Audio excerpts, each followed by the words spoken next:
정말 의사들도 무서워하는 가장 위험한 암이 있다. 네, 그쵸. 이게 어떤 건가요? 이제 보통은 이제 암 종류가 정말 많긴 하지만 담독계 중에서 담독계 관련 암, 즉 췌장암이 제일 무섭다고 대표 주자라고 보시면 될 것 같아요. 많이들 들어보셨고 많은 국민들이 뭐 드라마에서도 많이 접했던 무서운 암이다 보니까 네. 워낙 그럼 생존율이나 완치율이나 이런 게 네. 되게 낮은 편인 건가요? 다른 암에 비해서 정말 월등히 바닥을 찍고 있거든요. 그래서 예를 들어서 뭐 유방암 같은 경우는 전체 암 생존율이 90%가 넘고 위대장암도 생존율이 5년 생존율이 전부 70%가 넘거든요. 근데 이제 췌장암 같은 경우에는 5년 생존율이 이제 겨우 15%를 찍었는데 그거 가지고도 막 췌장암 학회에서 박수를 칠 정도로. 그지만 또 오히려 10년 생존율은 10%로 다시 떨어져요. 왜냐하면 장기적으로 봤을 때 재발하고 전이가 또 그만큼 많아서 살아남기 힘든 암이다. 이렇게 알려져 있죠. 요즘에는 갑상선 암이다 뭐 이러면서 뭐 그런 거 없잖아. 네. 그런 거 없는데 막 하늘이 무너지고 막 그런 케이스가 보통 살이 막 쪽쪽 빠지고 이런 드라마에서 나오는 케이스 보면은 췌장암이 많죠. 네. 그러면 이런 췌장암 같은 경우 치료가 어렵다면은 네. 그래도 미리 조기에 발견하면 좀 괜찮지 않나요? 췌장암 환자분들이 초기에 발견하는 경우가 거의 1%. 1%? 네, 그러니까 그만큼 엄청난 낮은 확률이죠. 그 1%의 확률로 찾으신 분들은 진짜 신의 축복을 받았다라고 할 정도로. 왜냐하면 췌장암 자체가 발견하기가 어려울 정도로 증상도 없고, 그리고 다른 암에 비해서 얘는 혼자 다른 암을 1기로 갈 동안 얘는 혼자 4기로 가요. 진행이 빨라요. 그렇기 때문에 진행도 빠르고 발견도 늦고, 뭐 증상이 나타났을 때 이미 가면은 대부분 3기거든요. 예. 그래서 3기면은 이제 생존율이 이제 거의 10% 미만으로 뚝 떨어지기 때문에 안 좋습니다. 제대로 검사를 못하면 놓치기 쉽죠. 그래서 보통은 제대로 된 검사를 하셔서 복부 초음파를 제대로 받거나 하시면 웬만큼 발견을 또 하실 수 있고, 또는 이제 복부 CT로도 가끔씩 발견하시는 경우가 많거든요. 단 조건은 제대로 검사를 하셨을 때는 발견하실 수가 있죠. 제대로라는 게 일반인 기준에서는 그냥 병원 가서 해주면 그냥 당연히 다 네네네. 이게 제대로라고 생각을 하는데 네네네. 그 제대로라는 기준을 어떻게 정하죠? 그러니까 검증된 의사한테 초음파를 받으시는 거죠. 그래서 이제 초음파라는 게 워낙에 손쉽게 접근할 수 있는 도구다 보니까 사실은 우리나라는 현재 뭐 의사가 초음파를 안 하는 경우도 많거든요. 그렇기 때문에 영상의학과 전문의 선생님들이 하시는 곳에서 초음파를 잘 받으시면 크게 뭐 놓치는 경우는 없는 거죠. 어떻게 보면 췌장암 같은 경우는 일단 걸리면은 치료가 좀 불가한 상황인 거고. 네. 그럼 이 췌장암이 걸리는 원인이나 이런 게 있나요? 일단 제일 알려진 강력한 원인 인자가 술하고 담배거든요. 담배는 정말 연관이 많아요. 담배 자체가 발암물질 범벅인 건 아시잖아요. 검증된 것만 32개가 넘으니까. 그거는 뭐 차치하더라도 술 같은 경우에도 알코올 자체가 췌장 세포를 직접적으로 공격한다는 말이 있어요. 그래서 술을 너무 많이 드시게 되면은 췌장 세포가 녹아나가는 겁니다. 췌장염에 자주 걸리게 되고요. 염증이죠. 그 췌장염이 계속 걸리다 보면 만성 췌장염도 잘 오게 되고, 이 만성적으로 췌장염이 왔다 이 소리는 염증 상태가 원상복구가 안 된다 소리거든요. 그러면은 췌장 안에 있는 췌장 자체가 효소를 분비를 해야 되는데 그 기능을 이제 못하게 되는 거죠. 그러다 보면 이제 암세포가 잘 태어날 수 있는 환경이 이제 조성이 되고, 어쨌든 그래서 술과 담배는 되게 강력한 인자가 되고요. 그거 외에도 고지방식이라든지 비만 또 관련이 많아요. 물론 초기 증상이 별로 없기는 하지만 그래도 좀 요 정도면은 좀 더 한 번 더 깊이 검진을 받아야 되거나 이런 것 좀 있을까요? 당연히 초기는 없는데 그래도 많은 환자분들이 호소하는 증상 중에 하나가 복통이 있고요.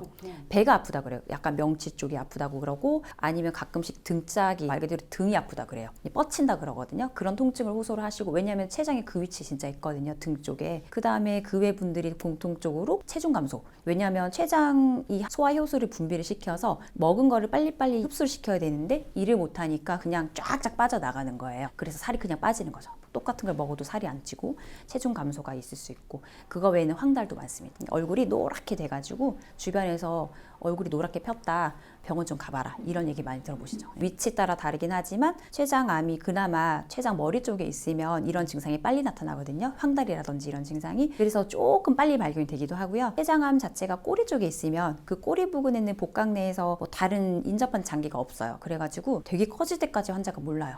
그래서 많이 진행된 다음에 발견이 많이 되죠. 그래서 대부분은 꼬리 쪽, 몸통 쪽은 통증을 많이 호소해서 오셔요. 저희 돌아가신 할아버지께서 위험 인자를 전혀 안 하셨는데도 불구하고 췌장암에 걸리셔가지고 돌아가셨거든요. 술, 담배 안 하셨어요. 안 하셨고 평소에 되게 건강하게 생활하셨어요. 근데 가만히 생각해보면 이제 건강검진을 안 하시긴 했어요. 그래서 그것도 되게 저는 그게 안타깝긴 한데 어쨌든 건강하게 사시다가 뒤늦게 복통 때문에 응급실 가셨거든요. 그랬더니 이제 3기가 이상 넘게 나오셔가지고 그래서 이제 전이가 급격하게 진행되셔서 진단받고 3개월 만에 돌아가셨거든요.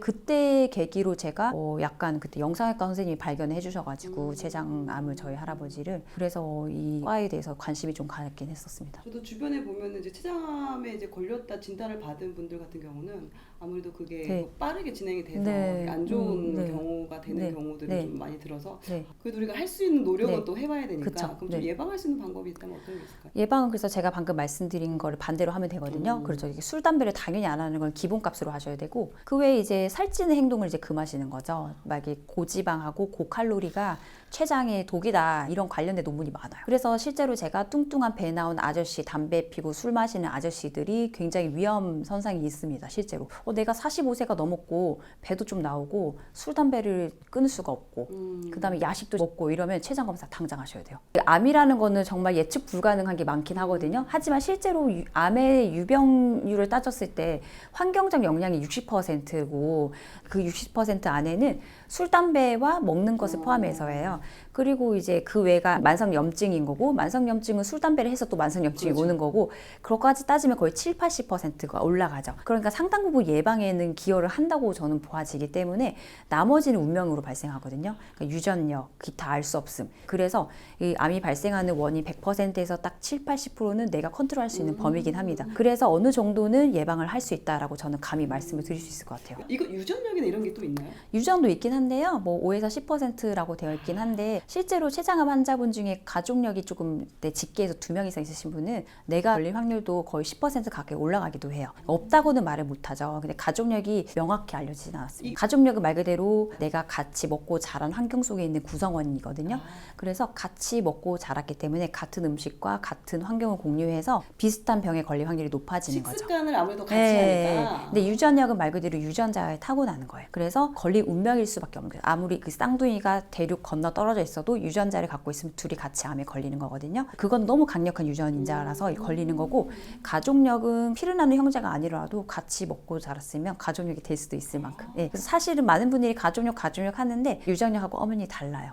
근데 이제 췌장암은 유전력은 있죠. 하지만 가족력도 무시할 수는 없는 거죠. 방금 제가 말씀드린 이런 인자들을 같이 공유하면 걸릴 수 있는 거라서. 그렇죠. 같이 맨날 야식 시켜 네네네. 먹고 맨날 먹고 그러니까 이렇게 하면 엄마 아빠가 먹는 걸 자식들이 먹으니까 아빠가 췌장암 걸렸다. 그러면 그 자식이 계속 아빠랑 살고 있었다. 그러면은 이제 그 아이도 위험할 수 있는 거죠. 이게 꼭 연령대에 따라서 네. 더 많이 발병을 하고 이런 게 좀 있나요? 네, 연령도 사실 위험 인자 중에 하나예요. 노화. 그래서 50대라고 제가 아까 말씀드렸던 거가 50대 이후에 췌장 환자분들이 거의 대부분 나타나요. 그래서 이 노화와 술, 담배를 안 그래도 하는데 젊은 나이에 나이를 믿고 계속 하시다가 그게 축적이 된 결과물로 50대 이후에 암으로 나타나는 거예요. 근데 보통 일반인들 같은 경우는 술, 담배를 했음에도 불구하고 크게 증상이 안 나타나면 그쵸. 거봐, 나 건강하다니까. 맞아요. 그런 건강 그 안정 그런 거에 좀 이렇게 자신만만해서 오히려 네. 관리를 안 하는 경우가 네, 네. 있는데 네. 그게 증상이 없다고 해서 진짜 건강한 건 아니네요. 맞아요. 본인은 모르고 있을 뿐이죠. 그리고 당연히 젊은 나이에는 그게 보상이 되거든요. 젊은 나이에는 내가 뭔 나쁜 짓을 내 몸에 저질러도 이미 젊기 때문에 막 보상을 하고 있어요. 내 몸이. 그렇지만 타격을 계속 미세하게 받다 보면은 작은 바늘로 한 번 찔리는 건 괜찮지만 그 바늘이 계속 찔린다고 생각해보세요. 나중에는 거기가 흉해지고 뚫리죠. 패이고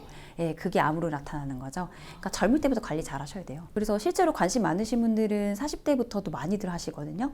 물론 요즘 20대 분들도 많이 찾아오셔요. 이게 검사하러. 이 췌장암이라는 게 물론 노화로 인해서 좀 어느 정도 네. 영향을 받긴 하지만 네. 그렇다고 내가 20대, 30대라고 해서 안정적인 건 아니네요. 아니긴 해요. 왜냐하면 췌장암뿐만 아니고 췌장에는 수많은 종류가 생길 수가 있어요. 어떤 종양들이. 그런데 그 종양들도 착한 종양이 있고 나쁜 종양들이 있거든요. 근데 일부 착한 척하는 종양도 있어요. 그래서 그것들이 나중에 암으로 가기도 해요. 그런 착한 것 같은 종양들도 젊은 시절에 생길 수가 수가 있어요. 물론 암이 아니거든요, 그때는. 근데 걔네들이 암으로도 갈 수 있기 때문에 정말 20대 분들도 췌장에 그냥 암은 아닌 일반 양성 종양이 또 생길 수가 있죠. 그런 거는 검진을 해야만 알 수가 있어요. 증상 없이 발견하는 거라서. 여러 분 있긴 했는데 췌장암 자체가 되게 흔하진 않잖아요. 그래서 다행이긴 한데 그만큼 걸렸다 하면 그냥 끝나는 게 많다 보니까 그래서 무서워하는 건데, 제가 전공의 시절에도 이제 판독을 이제 저는 이제 항상 하니까 정말 그냥 우연히 모르고 스쳐 지나갈 뻔했었는데 알고 보니까 굉장히 희미하게 어두운 점처럼 찍혀 있었던 거가 그게 췌장암이었거든요. 근데 그거 잘못해서 놓쳤으면 그분의 운명은 그냥 저 하나의 순간에 그거로 날아갈 수도 있는 그런 케이스. 그분 당연히 초기였어요. 그래서 빨리 발견되셨어요. 제가 수련받을 때 이야기거든요. 또 한 번은 제가 이제 전문의가 되고 나서 초음파 하다가 어떤 이제 할머니가 배가 아파가지고 근데 위내시경 다 받아봐도 다 정상인데 피검사 정상인데 알 수가 없다고 해서 아드님이 모시고 왔더니 췌장에 종양이 딱하게 있었던 거죠. 그래서 이제 그게 딱 봐도 이제 췌장암이었던 그런 케이스를 정말 정형외과까지 다 돌고 돌아가셔가지고 마지막으로 복부 초음파 한번 해보자고 해서 왔는데 췌장암 뒤늦게 진단 받으신 분, 그런 분도 있어요. 그러면 이 복부 초음파하고 복부 CT 네. 두 가지를 네. 보면 될 것 같은데 네. 요게 그것도 주기가 좀 있을 것 같아요. 네, 1년에 한 번씩 하시면은 괜찮다고 말씀드리는데 그 1년과 1년 사이에 생기는 암은 어떻게 하냐고 말씀해 주시면은 제가 할 말이 없어요. 왜냐하면 그렇게 따지면 할 수가 없는 거죠. 그렇죠. 그래서 대부분 웬만하면 1년에 한 번씩 하시면 괜찮다고 생각이 들고, 복부 CT는 방사선에 노출이 있어서 저는 1년에 한 번씩 하라고는 말씀 안 드리고요. 일단 초음파를 하시고 필요하시면 CT를 찍는 거예요. 그래서 첫 번째 초이스는 복부 초음파라고 보시면 될 것 같아요. 그럼 초음파는 뭐 방사선 이런 거 네, 안전하니까. 없이 네. 횟수도 그러면 상관이 없겠네요. 그럼요. 네. 뭐 내가 뭐 이렇게 그 금액 부담만 없으시다면 얼마든지 받으실 수 있어요. 일단 그 초음파도 되게 잘하는 데 가요. 그렇죠. 아까 말씀드렸듯이 놓칠 수 초음파는 있으니까. 네, 해당 전문의한테 받으시는 게 좋죠. 네. 그러면은 저희가 그럼 확인할 게 영상의학과 전문의인지를 확인을 해봐야 돼요. 네네. 영상학과 전문의가 어떤 의사 선생님도 따라올 수는 없다고 저는 자신하거든요. 보통들 그냥 아무 생각 없이 받고 나오죠. 어두운 방 안에 가운을 입은 분이 얼굴도 들어오셔서 뒤돌아 네. 계시잖아요. 네. 컴퓨터 보고 계시고 맞아. 이제 네. 다 이제 약 발라놓으면 이제 오셔가지고 네. 저희는 또 이제 민망하니까 눈 감고 네, 있고 네, 하니까 네. 얼굴도 못 본단 말이에요. 네. 그래서 한 가지 팁을 드리면 의사인지 아닌지를 알 수 있는 거는 뭐 대놓고 물어보시기 민망할 수 있잖아요. 그럴 때는 어떠냐고 한번 슬쩍 물어봤을 때 대답을 안 해주시면 의사가 아니고요. 어때요? 제 뭐 췌장에 뭐 문제가 있나요? 이렇게 진짜 대놓고 물어보셔도 돼요. 그랬을 때 만약에 그때 대답을 나중에 설명 들으세요 이런 식으로 회피하시는 분은 의사가 아닐 가능성이 높고요. 설명을 해주시는 분 괜찮아요 깨끗해요 하시는 분은 의사예요. 왜냐하면 의사는 의료 상담이 가능한데 의사가 아닌 분들은 상담이 불가능하거든요.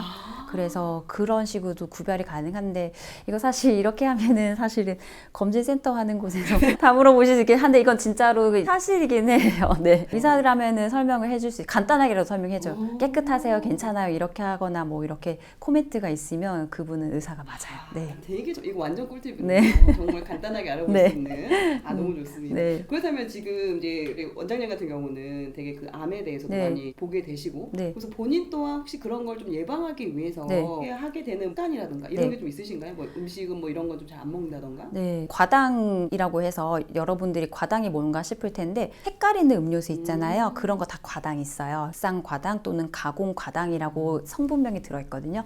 그거를 저는 절대 안 마셔요.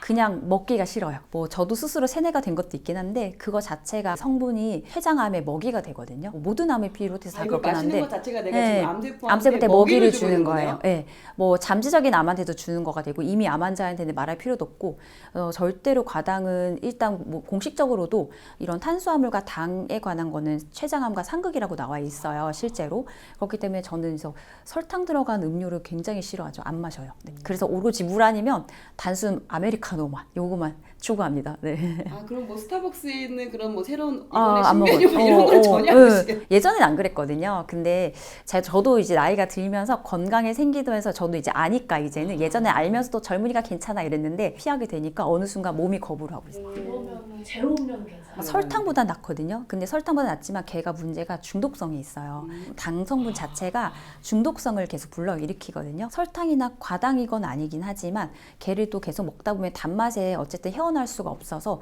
장기적으로는 절대 좋진 않고 단기적으로 설탕 중독에서 벗어나는 건 괜찮아요. 하지만 많이 드시면 중독성과 함께 그다음에 위장장애가 생길 수가 있어요. 제로 음료 중에 일부 들어가는 성분들이 우리 장내 미생물들의 그런 균총을 불균형을 일으켜가지고 위장장애를 일으킨다고 되어 있거든요. 그렇기 때문에 뭐 그렇게 과도하게 드셔서 좋을 건 없어요. 그래서 대부분은 그냥 당연히 임시방편으로는 괜찮다고 말은 해요. 하지만 장기적으로 습관화해서 마시지는 마라. 네. 실제로 제로 음료 중에 들어가는 것 중에 종류 중에 뭐 많은 종류가 있겠지만 아스파탐이라고 걔는 국제암 연구소에서 일단은 발암 가능성이 있을지 없을지 약간 의문스럽긴 하지만 일단 등록은 해놨어요. 그래서 최대한 피하는 게 좋긴 하죠. 지금 당장 딱 냉장고문을 열었을 때 네. 이런 음식은 절대 드시면 안 됩니다. 없애야 합니다. 네. 이런 음식들이 있을까요? 흔히 우리가 먹는 음식들 중에. 우리가 이제 냉장고에 많은 것들을 보관을 하는데 아무 생각 없이 예를 들어서 감자 같은 거를 냉장고에 보관하시는 분도 있거든요. 그럴 경우에는 감자는 너무 낮은 온도에서 환원당이 발생을 해요. 그 상태에서 요리를 하게 되면은 아크릴 아마이드라는 발암물질이 나오거든요. 그래서 그거를 모른 채로 섭취를 할 수 있기 때문에 감자의 냉장고 보관하는 행위는 절대 하시면 안 되는 거죠. 저는 당연스럽게 그 통조림 햄이나 네. 뭐 소세지나 이런 거 먹으면 안 된다. 이런 거 저희가 좀 알고 있긴 하잖아요. 네. 발암물질. 근데 네. 지금 갑자기 감자가 나와가지고 그랬구나. 순간 네. 좀 놀란 거예요. 생각 없이 감자 보관하시는 분들 많더라고요. 찐감자. 찐감자는 괜찮아요. 찐감자는 그건 상하니까 넣어야죠. 그리고 이제 또 하나는 땅콩이나 아몬드 있잖아요. 견과류 같은 거. 견과류 같은 거는 상온에 실온에 노출되면은 그 산패가 되게 잘 되거든요. 냉장고 안에도 공기가 통하기 때문에 아무리 먹고 나온 후에 남은 땅콩들 냉장 보관하고 보관했다 드시면 안 되고 산패가 되는 순간 아플라톡신이라는 독소가 나와요. 이것도 발암 물질이죠. 유명한 게 뭐 간암을 일으키는 성분이라고 되어 있기 때문에 점내가 그래서 날 경우는 과감히 버리셔야 돼요. 견과류 되게 비싸긴 하지만 한번 뜯은 거는 그냥 바로 그 자리에서 먹는 게 좋고 남은 것들은 괜히 보관하지 마시고 냉동 보관이 차라리 낫죠. 네. 냉동 보관하고도 보통은 그래도 보통 한두 달 안에 다 섭취를 해라 이렇게 되어 있고요. 저는 그래서 소포장 진짜 조그맣게 포장된 거 있잖아요. 그거 그냥 한 번에 다 뜯어 먹지. 저 막 1kg를 몇 개씩 사놨는데 남은 거 다 버리는 거. 돈 아깝다 생각하지 마시고 못 버리는 거라서 그것 때문에 병원비만 더 나오니까 다 버리셔야 돼요. 지금 있으신 거. 우리가 일부러 몸에 좋을 거라고 생각해서 사다가 먹고 있는 것들이 이 보관 방법으로 인해서 오히려 몸에 악영향을 끼치는 거네요. 그리고 그 나머지는 뭐 사실 다 아시는 것들이어가지고 방금 말씀 주신 것처럼 뭐 소세지나 이런 애들은 가공육에 해당되잖아요. 흰색이나 핑크색 소세지들은 다 각종 뭐 첨가물이 많이 들어가 있어서 뭐 보존제라든지 뭐 산미제라든지 이런 것들 다 발암물질이거든요. 전쟁이 났거나 내가 진짜 멀리 혼자 사막에 떠나야 된다 이런 케이스가 아니면 드시지 말아야 되는 거죠. 그래서 추석 지금 뭐 앞두고 있고 막 이럴 때 그런 선물 가능한 한 서로 안 하시는 게 좋을 것 같아요. 이게 또 오래 보관할 수도 있고 그건 냉장고에 안 넣어도 이렇게 실온이 보관이 가능해서 그래서 그 스팸을 또 대부분 또 따서 그 캔 채로 또 보관 또 하시잖아요. 또 그러면 또 안 되죠. 그게 이제 캔 오픈이 되는 순간 그 캔 안에 코팅되어 있는 그거가 코팅이 벗겨질 가능성이 있거든요. 하나가 공기와 접촉이 되면서 그런 비스페놀이라는 또 발암물질도 나오죠.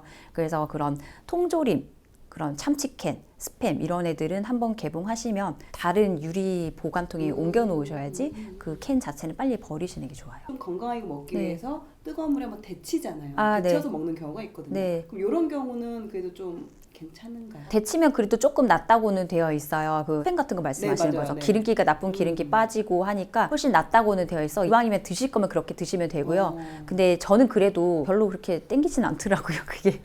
그래서 일단 발암물질이 많은 건 알고 있으니까 아무리 그걸 해봤자 뭐 많이 빠져나가겠어요. 그게 그냥 먹는 것보다 낫다 이거죠. 당장 냉장고 달려가서 지금 남아있는 견과류를 싹 꺼내고 있지 않을까 라는 생각이 듭니다. 여성들이 가장 많이 걸리는 암이 유방암이라고 하더라고요. 왜 이렇게 많이 걸리는 거죠? 이유가 그냥 많은데 다들 뭐 아기도 안 낳고 에스트로겐 노출도 많이 되고 있고 그리고 또 그것 따라서 또 혼자 사는 사람도 많고 배달 음식도 많이 먹고 대충 먹게 되고 그러면 또 환경 호르몬의 노출도 많이 되고 그러니까 옛날에 그 깨끗했던 환경에 살던 시대랑 좀 다르게 점점 더 뭐 나쁜 것들이 많이 노출이 되다 보니까 그런 거랑 복합적으로 어울려가지고 유방 환자가 그냥 폭발적으로 증가하는 것 같긴 해요. 1년에 20만 명이 넘게 걸리고 있거든요. 20만 명이요? 20만 명이에요. 20에서 25만 명 사이에서 걸린다고 보시면 되고 저희 의원 같은 경우에도 한 달에 10분 진짜 나와요.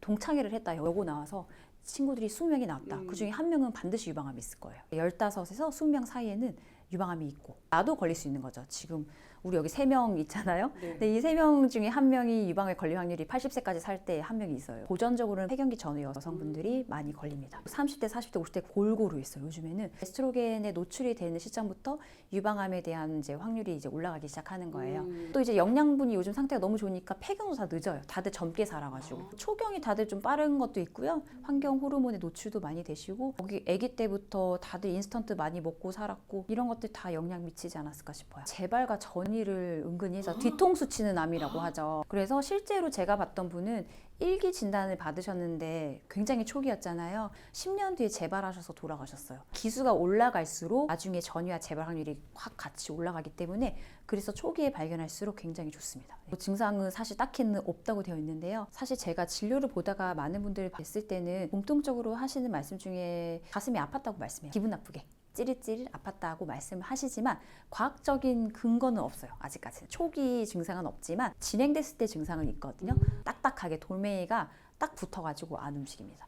착한 종양들은 유방이 말랑말랑 하잖아요. 같이 말랑말랑 막 움직여요. 유방암 같은 경우는 정말로 딱 만져도 그냥 뭔가 굳은 거 같은 거가 그냥 딱 붙어서 고정이 돼 있어요. 침수성이기 때문에 다른 조직에 딱 붙어 있는 거예요. 그냥 거머리처럼. 그래서 움직이질 않아요. 근데 또 아프지도 않아요. 그런 느낌으로 많이 보시죠. 이제 폐경기 이후 여성분들이 뭐가 만져졌다 왔을 때는 또 암일 가능성이 은근히 높아요. 아가씨들 때는 에스트로겐이 막 활발할 때라서 그때 본격적으로 혹이 생길 때여가지고 많이 생기지만 착한 애가 또 많이 생기거든요. 그런 케이스 또는 유방이 함몰이 된다든지 그렇게도 있고 아니면 심지어 막 유두에서 피가 나오고 뭐 이런 케이스도 있죠. 그럼 이 검진 방법은 어떤 게 있나요? 단연코 초음파와 유방 촬영이죠. 이거 두 개를 하셔야만 유방암은 예방도 가능하고 심지어 초기 진단이 다 가능합니다. 기본적으로 1년에 한 번씩 꼭 하셔야 되고 생리를 시작한 여성이라면 시작을 하셔야 되고요. 일단은 예전에는 그래서 보통 40대부터 해라 했는데 요새는 워낙에 나이대가 내려가고 있어서 20대 중반이 지났으면 다 시작하셔야 돼요. 너무 많아요 지금. 네. 검사 너무 하기 싫은 게 엑스레이 찍는 게 그쵸. 통증이 네, 맞아요. 너무 아프거든요. 네. 그거 한번 찍고 나면은 네. 가기 싫더라고요. 그 기계 그 문제도 있고요. 의사선사들이 찍거든요.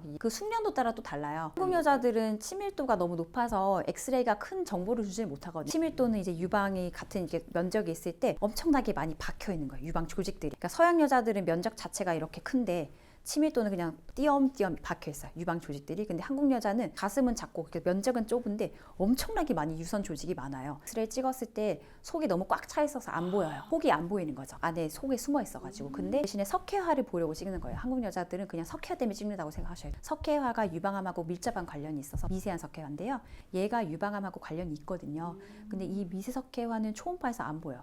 이거는 인간의 능력 밖이기 때문에 초음파를 하는 의사가 웬만큼 유방암이 좀 커지거나 이렇지 않은 이상 석회화를 잘 못 찾아내요. 그거는 엑스레이로 반드시 같이 찍어가지고 초음파는 이제 혹을 보려고 하는 거고요. 이 치밀한 부분을 다 속을 들여다보는 건데 대신에 석회화는 안 보이니까 초음파는 언제든지 하셔도 상관없어요. 몸이 안전하니까 몸에. 근데 엑스레이는 방사선이 있다 보니까 40세 이상인 분들은 매년 하셔도 되고요. 나라에서 2년에 한 번 하라고 하거든요. 근데 저는 매년 하라 그래요. 그래봤자 그렇게 몸에 큰 문제는 없어요. 과정력이 있거나 뭐가 만져지거나 이럴 경우는 나이 상관없이 그냥 찍어보시고 이상이 없으면 굳이 막 자주 찍으실 필요 없고요. 초음파는 우리 건강하셔도 1년에 한 번씩은 반드시 하셔야 돼요. 만약에 이제 미세석회화가 검출이 됐을 때는 확대 촬영이라고 또 더 해야 될 수도 있어요. 그거는 해당 의료기관에서 알아서 선생님이 말씀 주실 거고요. 그리고 같은 곳에서 초음파랑 엑스레이 같이 하는 게 좋은 게 저 같은 경우도 그 엑스레이를 산을 먼저 보고 나무를 보는 거거든요. 엑스레이로 산을 먼저 윤곽을 대충 확인을 한 다음에 그다음 나무를 초음파를 하는 게 좋긴 해요. 그래서 같은 곳에서 하시되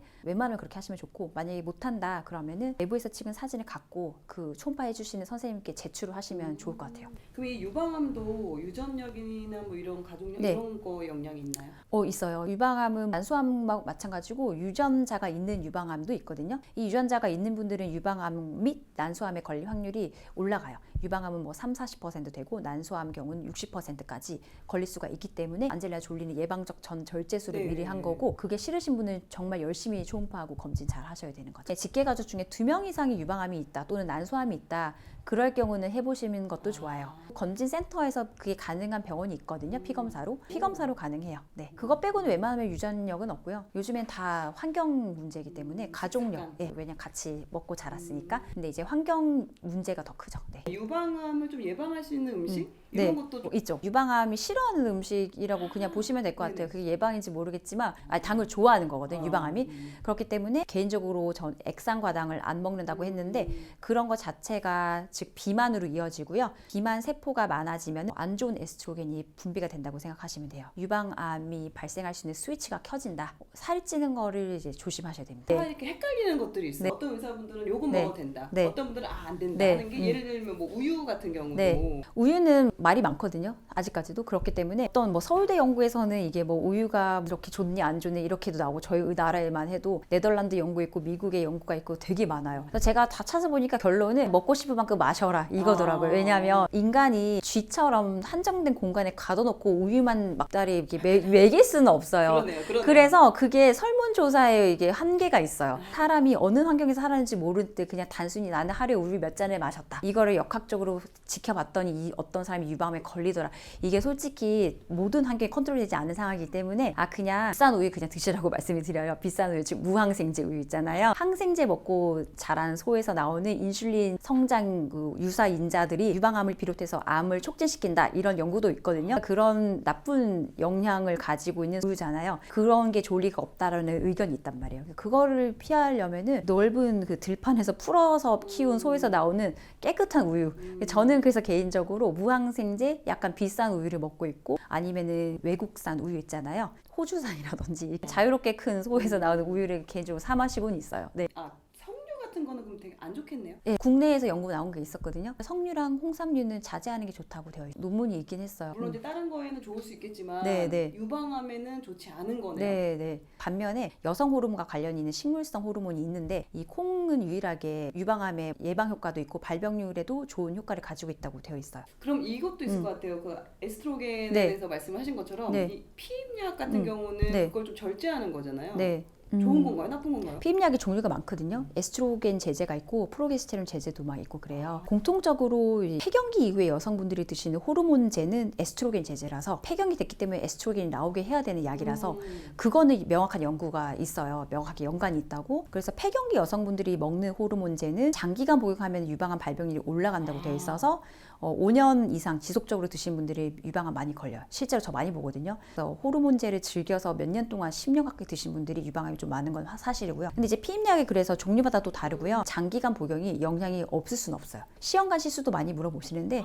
시험관 시수 자체도 호르몬에 인위적으로 조절을 하는 거다 보니까 영향이 아예 없다고는 말씀 못 드리겠더라고요. 폐경기 여성분들이 하시는 호르몬제만큼은 아니지만 그래도 관련이 있다고 말씀드릴 수 있는 게 시험관 시술 하셨던 분들이 굉장히 혹이 많아요. 주변에 유방암 걸린 분들이 꽤 많은데 이분들은 그럼 관리를 어떻게 하면 좋을까요? 유방암 걸리신 분들이 이제 대부분 본인이 스스로 되게 조심을 하시더라고요. 그래서 어떤 분 너무 심지어 고기를 너무 안 먹어가지고 말라가지고 막 오셔요. 근데 절대 그러시면 안 되고 균형 잡힌 식습관은 반드시 하셔야 되고 몸에 안 좋은 포화지방산이 많이 포함되어 있는 그런 나쁜 음식, 튀긴 음식 이런 거를 좀 피하시면서 두부, 콩 다 좋아요. 그래서 그런 것들 좀 드시라고 하는 편이죠. 이상한 낌새가 보이면 전 조직 검사를 해드리거든요. 조금이라도 수상하면 해보면 이제 다 나오죠. 어떤 성분이 있는 혹인지. 그래도 양성인 건 다 나오고 양성이 좋은 거거든요. 악성이 암이고 어쨌든 모든 거는 조직 검사하면 기본적으로 양성은 나와요. 근데 양성 중에도 성분이 다 있기 때문에 어떤 성분이 들어있는지 저는 보려고 하는 거고요. 그걸 보고 나서 환자분께 설명을 드리죠. 지금은 양성이 맞지만 결과를 봤을 때 유방암으로 갈 확률이 좀 있어 보이니까 제거를 해보자라고 말씀을 드리는 편인데 보통 어떤 분은 이제 따라오셔서 제거를 또 하시고 어떤 분은 추적관찰도 하시는데 12월 달에 이제 두 분 다 같이 조직검사 받았거든요. 친구분하고 저한테 두 분이 같이 진료 받으셨고 그 친구분이 저한테 조직검사를 받고 두 친구분은 저한테 받고 양성 나왔지만 다른 병원 가서 의견을 물어보시고 추적관찰 하자고 들으셨거든요.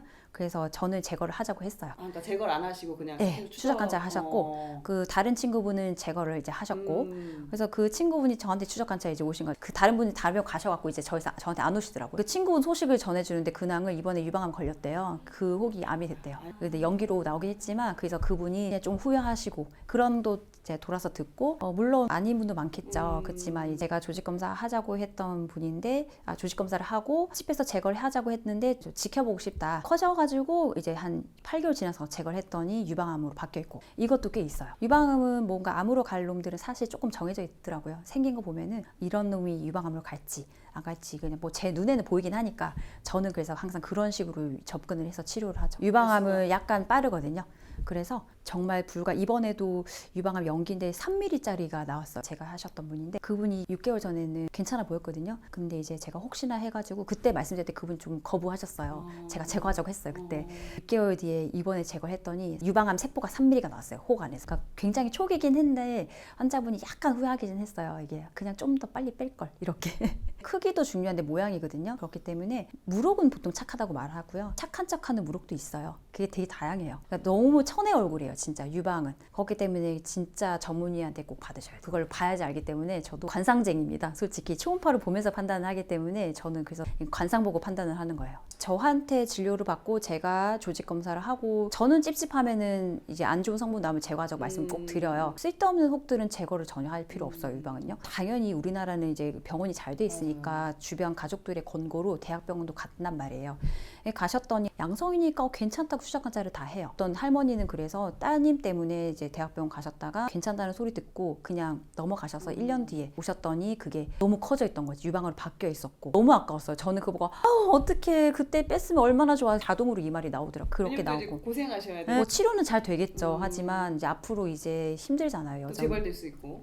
또 한 분도 여자분이 되게 어렸단 말이에요. 30대도 안 됐던 것 같아요. 그분도 국내 유명 대학병원에서 검진을 받으셨는데 정상이라고 했는데 이제 저한테 예약이 되셔갖고 이제 오셨단 말이에요. 근데 제가 보기에는 안 괜찮은 게 있어갖고 말씀드렸더니 의아해 하시더라고요. 그거는 이제 거기서 하신 것 같은데 글쎄 그 사이에 바뀌었을지 모르겠지만 나는 이게 안 좋다고 말씀드렸고 조직 검사를 했더니 전암성 병변이 나왔거든요. 그래서 이걸 놔두면 유방암으로 100% 가거든요. 그분은 그래서 좀 충격을 받고 대학병원에 다시 가서 물어봤대요.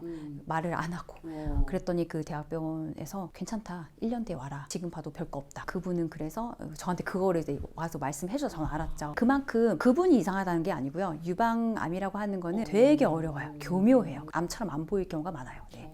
저는 진짜로 시간이 남아 돌아서 환자를 막 유인하려고 그런 행동은 전 하진 않아요. 필요해서 말씀드리는 거여가지고. 그래서 어떤 분은 실제로 되게 유명한 유방외과에서도 가서는 괜찮다고 들었는데 저만 안 좋다고 하니까 유방외과 선생님도 전에 들어요. 진짜로 환자한테 공포감 조장하지 마라 이런 식으로도 얘기 듣긴 하는데 저는 그래서 그거를 보고 그냥 좋은 면만 보고 있어요. 이게 가끔씩은 되게 너무 쓸데없이 빨리 발견해 줬다는 그런 핀잔도 듣긴 하는데 그거는 그분 생각일 것 같고 저는 제 소신껏 진료를 보고 있거든요. 보통 대부분 회사 다니시니까 회사에서 지정한 곳에서 많이 하시거든요. 그냥 그거 한 거는 그냥 한 거라고 치라고 말씀드려요. 저는 뭐 굳이 거짓말을 하면서까지 말씀드리고 싶진 않아가지고 기계같이 많은 걸 대량으로 하는 검진센터가 뭔가 물어볼 시간도 없이 그냥 끝나거든요. 픽 하셔가지고 꾸준히 검진하시는 게 더 좋을 것 같아요. 쓸데없이 뭐 방사선에 맞아가면서까지 멀쩡한데 검사를 할 필요가 없는 뭐 CT라든지 쓸데없는 돈을 지출하게 만드는 MRI라든지 이런 것들이 있고요. 그거 외에도 이건 요즘에 진짜 드물긴 하지만 정말 초대형 검진센터에서는 PET-CT라고 PET-CT라고 해서 정말 비싼 PET-CT가 있거든요. 이거는 한 번 찍는데 100만 원씩 하고 그런단 말이에요. 방사선 양이 또 엄청나게 많죠. 뭐 몸 안에 숨겨지는 암을 찾아준다 이런 명목하에 소비자들을 현혹시키는 그런 검사들이 있죠. 그래서 저도 학생 때 이런 걸 많이 배울 때 숨겨져 있던 암세포까지 다 나올 수 있는 것 그런 느낌. 근데 절대 그렇지 않거든요. PET-CT 같은 경우는 진단받은 암 환자에 한해서만 전이가 있나 없나 확인하려고 하기 때문에 초기 암 환자도 찍지도 않고요. 약간 진행된 암 환자들이 찍는 그 값어치를 할 경우에는 왜냐하면 그걸 한번 찍음으로써 해서 복부 CT의 거의 2배는 그런 CT 방사선 양에 노출이 되기 때문에요. 소수의 대형 검진센터가 그런 거를 도입해가지고 찍게 하도록 유도를 하고 있죠.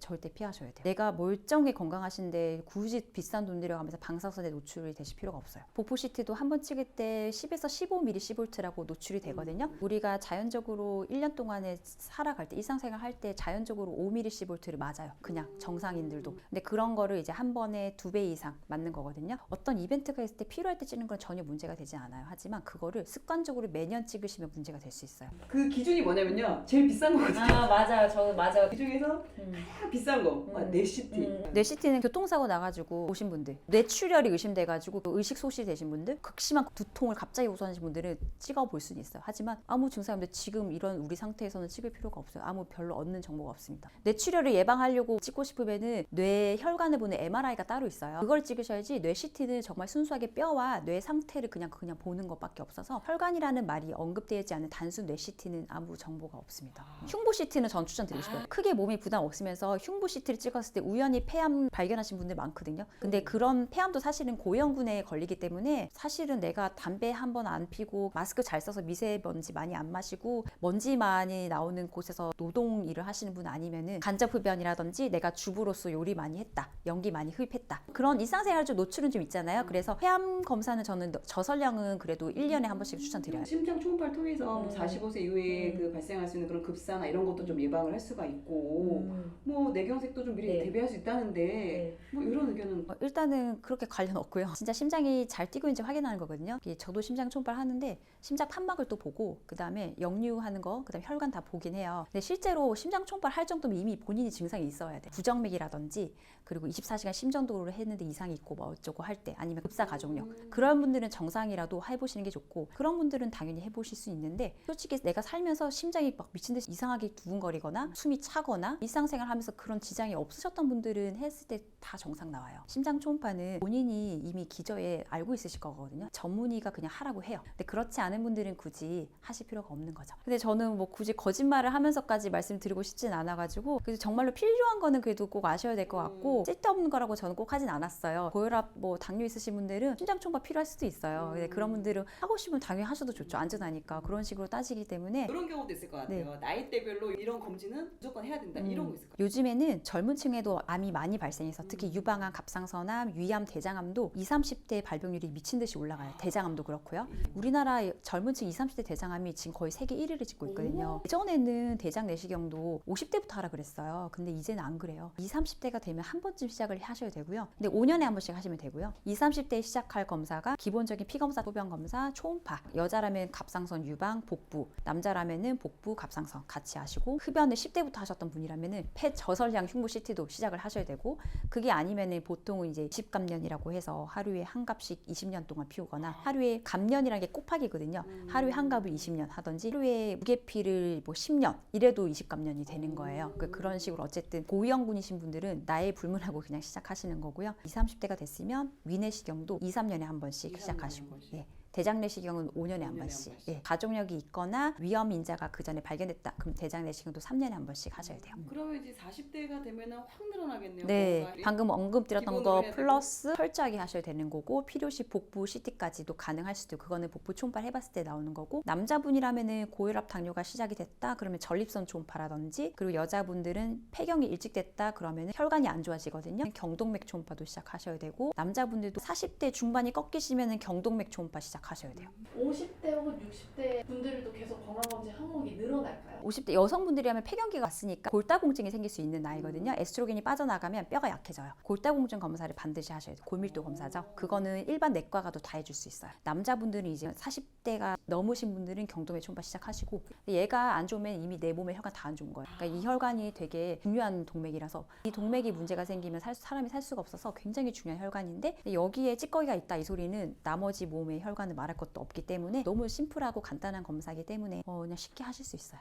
그것도 1년에 한 번씩? 네, 1년에 한 번씩. 만약에 뭐 이상 소견 있으면 그 의사가 알아서 몇 달 뒤에 또 보자 이렇게 할 거예요. 이 위내시경과 대장내시경을 꼭 해야 되는 게 있을까요? 유일하게 위암과 대장암을 발견하는 방법이 그거 말고는 없거든요. 그러니까 해야죠. 한국인이 제일 많이 걸리는 암이 다 위암과 대장암이 상위 3위 안에 들으니까 하셔야 돼요. 거의 국가 5대암 검진에 들어가는 이유가 한국인이 제일 많이 걸리는 5대암이라서 그렇거든요. 위내시경 2년에 한 번씩, 대장내시경 그냥 기본으로 5년에 한 번씩. 그리고 이제 자궁경부암은 20대부터 하셔야 되고, 그거는 이제 성관계에 의해서 생기는 암이라 가지고 20대부터 하셔야 돼요. 그 내시경 할 때 수면으로 하면 오히려 또 좀 안 좋을 수 있다. 이런 얘기도 좀 나오는 부분이 있거든요. 상관없거든요. 상관없는데 다만 아주 드물게 극도의 비만이신 분들은 위험할 수도 있어요. 산소 포화도가 좀 많이 떨어지거나 이런 이벤트가 생길 수 있거든요. 이미 비만이신 분들은 몸 안의 상태가 그렇게 좋진 않단 말이에요. 혈관 상태라든지. 그런 분들은 의사 선생님이 알아서 수면이 위험하다고 말씀드릴 수도 있어요. 초음파는 영상의학과 전문의한테 가셔서 나를 잡고 받으시고요. 내시경은 내과 의사한테 가셔서 받으시고, 피검사를 내과에서 다 같이 하니까 그것만 해도 거의 뭐 100% 커버가 된다고 생각이 들어요. 보통은 현실적으로 직장인분들은 그냥 회사에서 해주는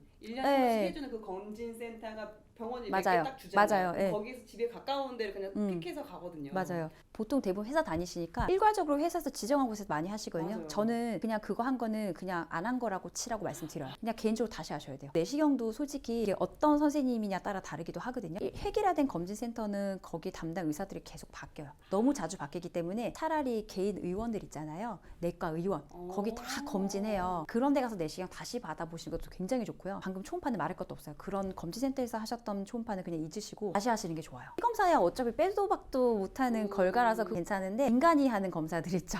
그거는 다시 하시면 저는 좋을 것 같아요. 네, 여러분들 지금 회사에서 시켜주는 그 건강검진 믿으시면 안 돼요. 그거만 네. 100% 무한 신뢰하고 있으면 안 되겠네요. 네. 저는 그래서 제가 말씀드린 거 위주로 하시면 크게 무리 없는 거라고 생각이 들고, 검진을 보통 받을 때 결과를 이렇게 종이로 받거나 이렇게 이메일이나 맞아요. 이렇게 받잖아요. 네. 근데 거기에 정말 획일화되게 뭐 추적관찰 하세요 막 이런 식으로 많이 맞아요. 나와요. 네. 그래서 뭐 알짜배기로 제가 한다고 말씀드린 거는 그 초음파 같은 경우는 1대1 의사 선생님과 함께 대화를 하면서 초음파를 받는 검진센터를 좀 공략을 하셔라.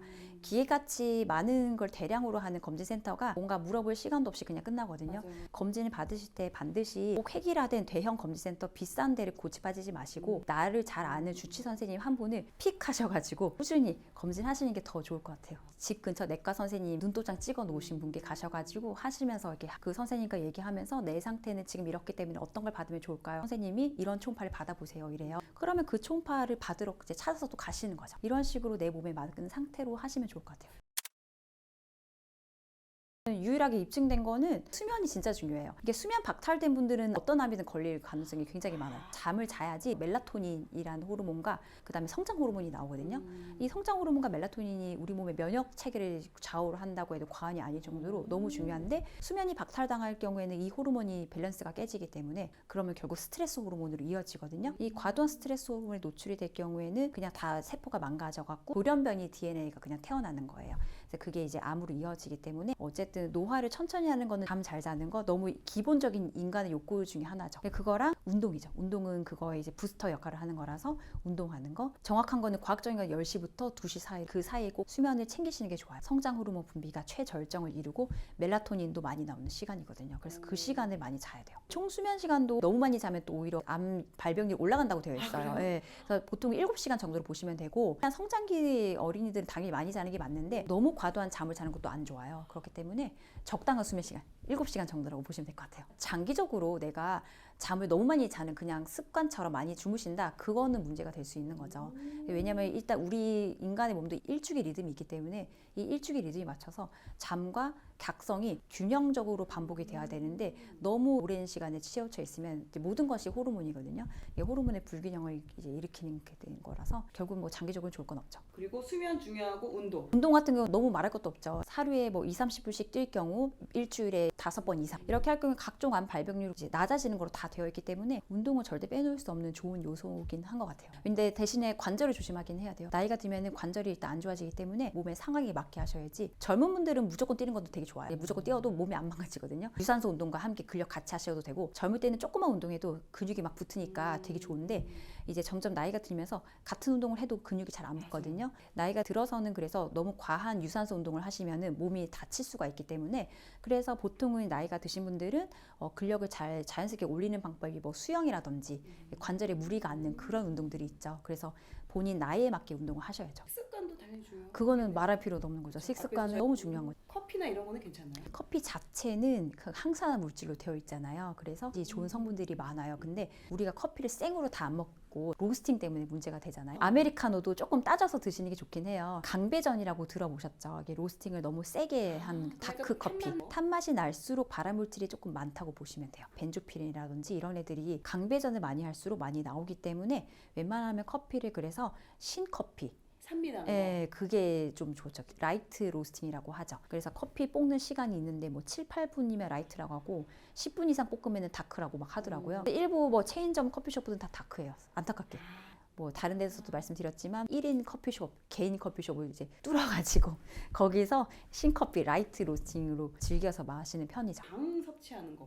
두바이 초콜릿 아시나요? 네, 들어봤어요. 두바이 네. 초콜릿도 한참 유행이에요. 근데 이게 뭔가 항상 유행이 우리나라는 있더라고요. 그쵸? 이게 우르르 이게 한번 유행했다가 다 그게 그거거든요. 결국은 인간은 항상 단 거를 추구하게 돼 있어요. 근데 사실 그것도 필수 영양분이긴 해서 뇌는 포도당이 없으면 살아남을 수 없기 때문에 그렇긴 한데, 이게 달수록 중독성이 강하게 도파민이 막 나오게 하거든요. 그러니까 이걸 먹을수록 강렬한 도파민 호르몬이 나오니까 너무 좋은 거예요, 사람이. 당은 정말로 모든 각종 암의 먹잇감이 되는 거기 때문에 당뇨가 결국 당 때문에 오는 거거든요. 당뇨에 걸리신 분들은 각종 암 발병률이 올라간다고 되어 있고 실제로 췌장암 환자분들은 거의 뭐 췌장암 진단 받은 후에 당뇨 진단과 거의 동시에 될 정도로, 그리고 당뇨 진단 받으신 분들이 3년 안에 췌장암 발병 확률이 30%가 넘어요. 그것뿐만 아니고 모든 암이 마찬가지예요. 암의 먹잇감은 당입니다. 그럼 혹시 추천하시는 음식 좀 있으신지? 저는 그래서 폴리페놀이 되게 많이 포함되어 있는 다크 초콜릿을 먹어요. 네, 다크 초콜릿 맛있어요. 쓰잖아요. 네, 쓴데 저는 그게 맛있더라고요. 그래서 당 땡길 때 진짜로 누구나 있는 거라서 그때는 다크 초콜릿을 제가 시중에 팔잖아요. 제 책상 위에 있어요. 저는 진료실에. 그걸 이제 개수도 정해놓긴 했는데 저는 하루에 이제 5개 정도 먹어요. 조그맣잖아요. 그 약간 손톱만한 거. 그거 5개 정도 먹는데, 또는 이제 견과류 소포장한 거도 당 떨어질 때 그걸 먹죠. 그런 식으로 당이 생각날 때는 그런 거. 또는 바나나도 되게 좋아요. 바나나는 칼륨도 많고 멜라토닌 호르몬도 분비를 도와준다고 되어 있고 몸에 되게 좋단 말이죠. 굉장히 당 대체요법으로 좋은 간식거리라고 생각이 들어요. 좀 간헐적 단식을 좀 추천하시나요? 추천을 합니다, 저는. 네. 간헐적 단식은 실제로 일본의 이제 교수가 노벨상을 탐으로써 이게 엄청 획기적인 발전이다라고 할 정도로 우리 몸 안에 오토파지라고 해서 자가포식이라는 기전을 밝힌 거거든요. 그래서 이 시간이 지날수록 내 몸 안에 쓸데없는 세포들을 죽이는 거죠. 내 몸 안에 세포들이 잡아먹어서 배출시키는 거기 때문에 그 배출하는 골든타임이 16에서 18시간이더라. 그래서 16에서 18시간 동안 금식을 하면은 노화와 관련된 각종 쓸데없는 세포들을 다 없애서 배출을 시키는 시간이기 때문에 그 정도로 금식 시간을 지켜서 규칙적인 식사를 하시게 되면은 몸이 정화가 된다. 한마디로 이런 거라서요. 저도 물론 해봤고 해보면은 몸이 그냥 건강해진 느낌을 누구나 받으실 수 있어요. 16대 8이라고 하면은 16시간 금식하고 8시간 동안 먹는 건데 그때 폭식을 또 하면 안 되고요. 음식 드시는 것도 제가 방금 엉드렸던 것도 위주로 고칼로리 뭐 나쁜 포화지방산 이런 음식을 배제하고, 그리고 갑자기 내 위장관들이 놀라지 않게 천천히 소식, 포만감이 너무 갑작스럽게 오지 않게 드시고 이런 식사 위주로 하셔야죠. 그리고 이제 너무 힘들 경우에는 갑자기 16시간을 금식하시지 마시고 10시간부터 시작을 하셨다가 늘려나가는 거예요.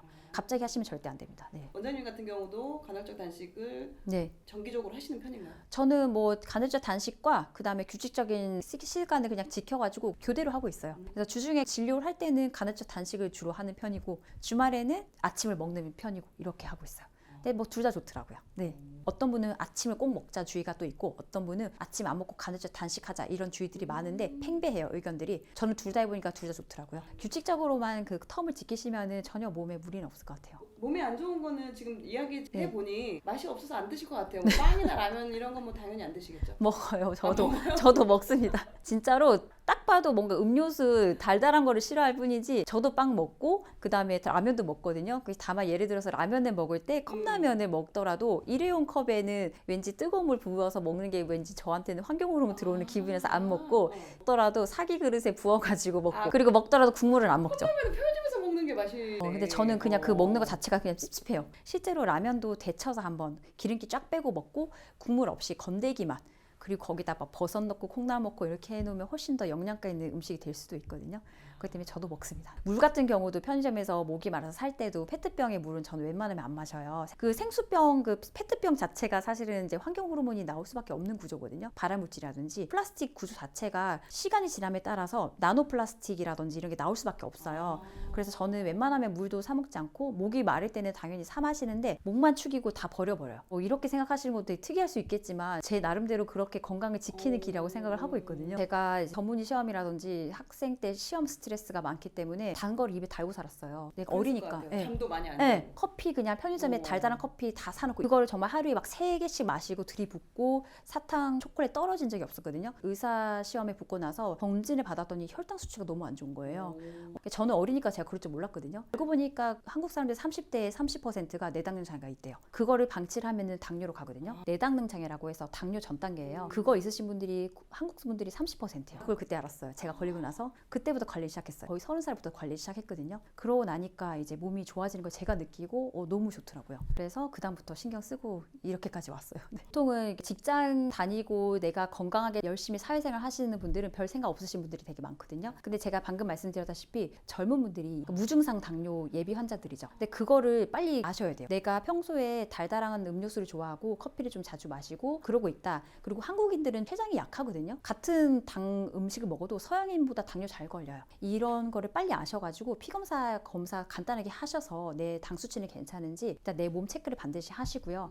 지금 건강할 때 내 몸을 잘 지켜야지 10년 뒤도 똑같이 이렇게 일을 하실 수가 있어요. 그러니까 젊다고 자만하지 마시고 젊을 때 건강 재테크 시작하셨으면 좋을 것 같아요. 예.